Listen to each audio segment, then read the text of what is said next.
Right, I've got a story time. Now, I'm absolutely addicted to Glitch in the Matrix TikTok. And I was watching one of these videos and it reminded me of something that happened to me and my husband about 25 years ago. So at the time, while his parents were alive, they had this little cottage which was in the middle of nowhere, in a tiny little village in Kent. Now it stood alone. It was sort of a 16th century cottage, so really old, tiny little cottage surrounded by a big field and forests and a single track road leading up to it. So the person that lived in there before they bought it was an old lady who died there. She used to get her water from a well, and there was no central heating, and I think she even used to bake her bread in the Inglenook fireplace. So we decided to go there for a little weekend away together one time, and we got the train up because we didn't have a car, and got a cab to the cottage. So we dumped our stuff and we decided to walk into the village to go to the pub to have a nice meal and a few drinks.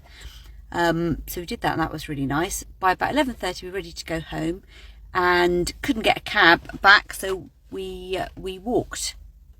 Now when we walked down this road there were no street lights.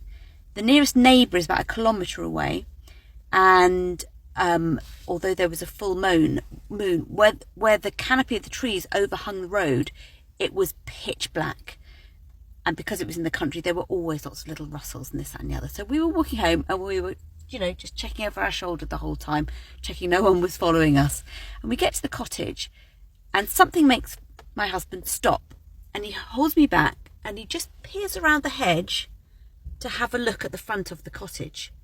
And there he sees 2 children in old-fashioned clothes wearing sort of a duffel coat and an old 70s puffer coat, waving sparklers around.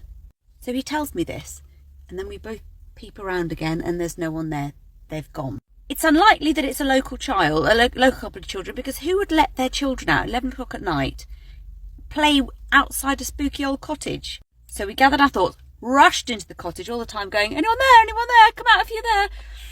So glad when nobody answered, got in and locked the door. When we sat down, he said to me, do you know what the weirdest thing is I felt like it was me and my brother when we were little. I felt like I was watching myself from a time gone by. But also because the cottage was so old and, occasionally you would get sort of spooky feelings there, we also wondered if maybe they were like child ghosts that had sort of some connection to the cottage. Anyway, to this day, we have no idea what it was. He's convinced it wasn't some boozy hallucination. He saw these 2 figures. And even now, it just gives us chills to remember it.